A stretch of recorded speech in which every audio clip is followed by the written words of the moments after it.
So hello everyone, this is Shivam and you are watching JNV Pathshala. Present time में मैं जवाहर नवोदय विद्यालय कुशीनगर का छात्र हूँ। सो प्यारे बच्चों, आप लोगों ने कमेंट किया था और आपके शिवम भैया आ गए हैं वीडियो लेकर के। आप लोग मेरे से पूछ रहे थे कि भैया हमें आप कट ऑफ बता दो। अरे बच्चों, इस वीडियो में हम कट ऑफ से रिलेटेड बात करेंगे। क्लास 9 का कट ऑफ जो आप लोग का 11/5 का होने वाला है एग्जाम, उसमें कितने कट ऑफ आपके जा सकते हैं। देखो, एग्जाम तो हुआ नहीं है, तो यहाँ पे जो भी चीज़ें मैं बताऊंगा एक्सपेक्टेड ही बताऊंगा। और एक बात मैं क्लियर कर दूं कि नवोदय विद्यालय समिति जो होता है अपना ऑफिशियल कट ऑफ रिलीज नहीं करता है।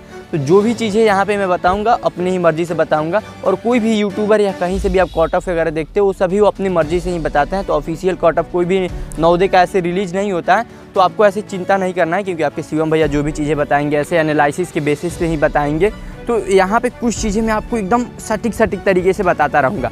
कुछ बहुत सारे जो कॉमन डाउट है, पहले उसको मैं यहाँ पे क्लियर करते चलूँगा एक एक करके, ताकि आपको कोई भी दिक्कत ना हो। और साथ ही साथ मैं ये भी आप लोगों को बता दूँ, नीचे डिस्क्रिप्शन में आपके शिवम भैया का कोर्स का लिंक दिया हुआ है, तो उसको भी आप जा करके परचेस कर सकते हो। और जेएनवी पाठशाला का कोर्स आप डायरेक्ट नीचे लिंक दिया हुआ है, वहाँ से खरीद सकते हैं। ये कोर्स आपको पीडीएफ फॉर्म में मिलेगी, ये आपको हिंदी और इंग्लिश दोनों में मिल जाएगी। नीचे डिस्क्रिप्शन में लिंक है, वहाँ से आप डायरेक्ट जा करके रोजर पे खरीद सकते हैं। इसके बारे में जो भी चीज़ें हैं यहाँ पे लिखी हुई आ रही होंगी, आप पढ़ सकते हैं। इसमें आप लोगों को 2500 इंपॉर्टेंट क्वेश्चंस मिल जाएगी, जो आपके लिए काफ़ी हेल्पफुल रहेगा। अब यहाँ पे देखिए, मैं आपको बता दूं, सबसे पहले बहुत सारे बच्चों को ये दिक्कत आ रहा है कि भैया हमने रूरल से फॉर्म भरा है और हमारे एरिया में जो सीट खाली है सिर्फ अर्बन के लिए है, तो हमारा क्या होगा, हमारा सिलेक्शन कैसे हो पाएगा भी कि नहीं। एक बात देखो, मैं यहाँ पे क्लियर कर दूँ। तो प्यारे बच्चों, यहाँ पे देखो, रूरल और अर्बन का जो चीज़ें हैं यहाँ पे मैं एकदम डायरेक्ट क्लियर कर देता हूँ आप लोगों के मन में। आप देखो, नवोदय विद्यालय में मतलब मेरा खुद का एक्सपीरियंस रहा है, कई बच्चों का सिलेक्शन होता रहा है जेएनवी पाठशाला से।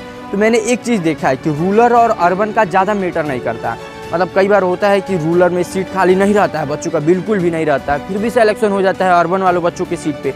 लेकिन हाँ, बस बात ये होना चाहिए कि सीट आपके कैटेगरी में खाली होना चाहिए। मान लीजिए आप ओबीसी कैटेगरी से हैं, ओबीसी कैटेगरी से सिर्फ 2 सीट खाली है, और 2 सीटों में मान लीजिए एक बॉयज़ के लिए एक गर्ल्स के लिए, और आप रूरल से फॉर्म भरे हो और सीट जो खाली है सिर्फ अर्बन के लिए है, तो ऐसा नहीं है कि आपका सिलेक्शन नहीं होगा। आप अगर आप रूरल से हो और ओबीसी कैटेगरी से अगर आप अच्छा परफॉर्म करते हो, तो आपका सिलेक्शन मतलब एकदम तय है कि होगा। क्योंकि मतलब ये मेरा खुद का एक्सपीरियंस रहा है। ऐसे नवोदय विद्यालय ये बोलती नहीं है, क्योंकि कई बच्चों का ऐसे सिलेक्शन हुआ है। इनफैक्ट मतलब मैं यहाँ पे किसी का भी नाम ऐसे बता भी सकता हूँ, अगर आप बोलोगे तो कई बच्चों का मैं ऐसे एग्जाम्पल भी आपको दे सकता हूँ।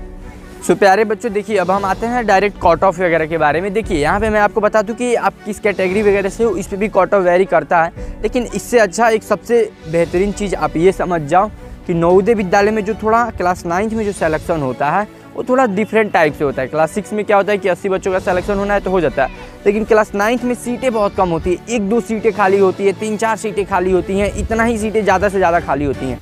और ये जिस सीटें खाली होती है ये स्पेसिफिक कैटेगरी वाइज खाली होती हैं। कि मान लीजिए जो सीटें खाली हैं, ये ओबीसी कैटेगरी में 2 सीटें खाली हैं, कहीं कहीं एससी के लिए 2 सीटें खाली हैं, तो एसटी के लिए 1 खाली है, कहीं जनरल के लिए 2 सीटें खाली हैं और 1 ओबीसी के लिए खाली है। इस टाइप से कर के सीटें खाली होती हैं। तो आपको इन सभी चीज़ों का बैलेंस एकदम अच्छे से करना है। मतलब आपको एक बार अपने डिस्ट्रिक्ट का लिस्ट निकाल करके चेक कर लेना है। वो नवोदय विद्यालय के ऑफिशियल प्रोस्पेक्टस आप डाउनलोड करके उसमें देख सकते हो कि आपके डिस्ट्रिक्ट में कितने सीट खाली है। अगर आपके कैटेगरी में सीट खाली है तो वेल एंड गुड, अगर नहीं है तो बच्चे पूछते हैं तब मेरा सिलेक्शन होगा कि नहीं। देखियो, इसको लेकर के नवोदय विद्यालय ना ही कुछ बोलता है और ना ही ऐसा कभी मेरा एक्सपीरियंस रहा, क्योंकि मैंने ज़्यादातर यही देखा है कि सिलेक्शन कैटेगरी वाइज ही लिया जाता है। तो अगर आप दूसरे कैटेगरी से हो तो आपके जो सिलेक्शन के चांसेस होते हैं वो बहुत कम होते हैं। लेकिन फिर भी मैं बच्चों को ऐसे प्रीफर करता हूँ कि आप एग्ज़ाम इसलिए ना दो कि आपका सिलेक्शन हो या ना हो। अगर आपकी कैटेगरी में सीट नहीं भी खाली है, फिर भी अगर आप एग्ज़ाम में बैठ रहे हो तो एग्ज़ाम अच्छा करो। अगर आप ऐसा हो कि कहीं आप बहुत अच्छा स्कोर करते हो, आप सबसे ज़्यादा अगर अच्छा स्कोर किए रहोगे, तो मैक्सिमम चांसेस है कि नवोदय विद्यालय में कहीं आपका सिलेक्शन कर भी लिया जाए। कई बार ऐसा हो जाता है। तो इसलिए आपको इस बात पे फोकस करना है कि अगर आपकी कैटेगरी में सीट नहीं भी खाली है, तब भी आपको अच्छे से प्रैक्टिस करना है, अच्छे से ही एग्ज़ाम देना है। ऐसा नहीं सोचना है कि मेरा सिलेक्शन नहीं होगा। कितने नंबर पे सिलेक्शन होगा बच्चे पूछते रहते हैं। तो देखो, मैं कोई भी नंबर आपको चाहूँ तो बता सकता हूँ कि इस कैटेगरी में आप इतने नंबर ला दो आपका सिलेक्शन हो जाएगा, इस कैटेगरी में इतने। तो मैं इन सभी चीज़ों को करके आपको ऐसे आपका टाइम वेस्ट नहीं करूँगा। बहुत सिंपल सा लॉजिक है, फंडे है। देखो, क्लास 9 में किसी भी नवोदय विद्यालय में 400-500 फॉर्म भरे जाते हैं, सीट खाली 2-3 रहता है, यानी 100 बच्चों में 1 बच्चे का सिलेक्शन, लगभग इतने का आपका ऐसे समझ जाओ कि आपका जो कंपटीशन रहता है इस बेसिस पे रहता है। यानी 100 बच्चों में से आप 1 बच्चे सेलेक्ट होगे। तो आपको कोशिश ये करना है कि कैसे भी करके उन 100 बच्चों को हराना है। अब आप 100 बच्चों को हराओगे तो आप खुद ही थोड़ा सा मेंटली सोच करके देखो कि 100 बच्चे जो होंगे वो भी मतलब ज़्यादा से ज़्यादा बच्चे उसमें कुछ ना कुछ पढ़ करके आए होंगे, कुछ ना कुछ आजकल ऑनलाइन कितनी सारी चीज़ें हो गई होगी, ऑनलाइन पढ़ करके आए होंगे, कुछ कोचिंग वगैरह किए होंगे, बहुत सारे बच्चे डेडिकेशन के साथ आए होंगे एग्ज़ाम देने। तो आपको उन सभी बच्चों को डिफीट करना है। तो डिफीट करने के लिए आपको पता ही है कि हाई स्कोर करना पड़ेगा, और हाई स्कोर अगर आपका 100 नंबर का क्वेश्चन पेपर है तो अगर आप 90 से ऊपर जाते हो यानी आपने अच्छा पढ़ा था, आपका क्वेश्चन पेपर अच्छा है, यानी आप अच्छा करके आ रहे हो। लेकिन मेरा मानना है कि अगर आपका मतलब 90, 92, 95 इस टाइप के रेंज में नंबर है, मतलब 95 के आसपास का नंबर है, इतने नंबर आते हैं तो आपके सिलेक्शन के जो चांसेस होते हैं वो बहुत ज़्यादा होते हैं कि मतलब आपका सिलेक्शन लगभग हो जाता है ऐसे केसेस में। मतलब कई बार इससे कम भी नंबर पे हो जाता है बच्चों का सिलेक्शन, क्योंकि थोड़ी कैटेगरी वाइज भी डिफ्रेंशिएशन होता है ऐसे। लेकिन मैं आपको हमेशा बोलता हूँ ना कि हमेशा सोच थोड़ा बड़ा होना चाहिए। मतलब आपको टारगेट जो करना है 90 प्लस का ही करना है। लेकिन मेरा मानना है कि आप अगर पढ़ने वाले बच्चे हो, मेहनत कर रहे हो, तो आपको टारगेट हमेशा 95 प्लस का करना है। अगर आप इस रेंज में नंबर लाओगे तो आपका सिलेक्शन हो जाएगा। यहाँ पे बच्चे अभी भी कंफ्यूज होंगे, बोलेंगे कि भैया मैं इस कैटेगरी से हूँ, इस जिला से हूँ, आप बता दो कि मेरा कितने नंबर पे सिलेक्शन होगा।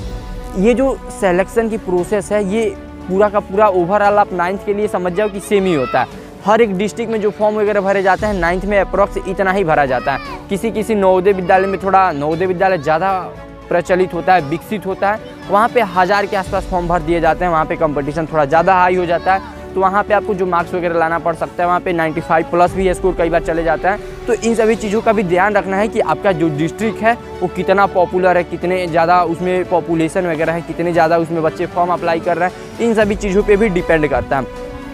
वैसे जनरल केसेस में अगर आप 90-95 के आसपास रेंज लाते हो तो आपका सिलेक्शन हो जाएगा। लड़कियों के लिए भी नंबर यही है, क्योंकि गर्ल्स बॉय जो आप किसी भी कैटेगरी से हो आपका टारगेट यही होना चाहिए। अगर आप ये सोच रहे हो कि आप किसी दूसरे कैटेगरी से हो, कम नंबर वगैरह पे सिलेक्शन, तो मुझे लगता है कि आपकी मेंटेलिटी में गड़बड़ है, इसके कारण आप मेहनत नहीं करोगे। तो अभी आप मेहनत पे ध्यान दो। बाकी आपके शिवम भैया हैं, इंपॉर्टेंट क्वेश्चंस की पूरी सीरीज आ रही है गेस्ट पेपर वगैरह वाला, वो पूरा आप देखते रहो। और प्लेलिस्ट जाकर के आप चेक कर सकते हो, नवोदय विद्यालय क्लास 9 प्लेलिस्ट वाले सेक्शन में जाना, उस प्लेलिस्ट को आप चेक करो, पूरा क्लास 9 की बहुत सारी आपको वीडियोज़ मिल जाएंगी। साथ ही साथ आपके शिवम भैया की पुरानी वीडियोस भी है, उसको भी आप चेकआउट कर सकते हो। बाकी कोई भी प्रॉब्लम होती है प्यारे बच्चों तो आप नीचे कमेंट करना, आपके शिवम भैया रिप्लाई कर देंगे। और मुझे उम्मीद है कि सभी चीज़ आप समझ गए होंगे। जो भी दिक्कत वगैरह होती हैं तो आप नीचे कमेंट करना। इस वीडियो को लाइक करके अपने दोस्तों के पास शेयर करना, और JNV पाठशाला से जरूर जुड़ जाना, सब्सक्राइब कर लो चैनल को। तो मिलते हैं अगले वीडियो में, तब तक के लिए जय हिंद, जय नवोदय।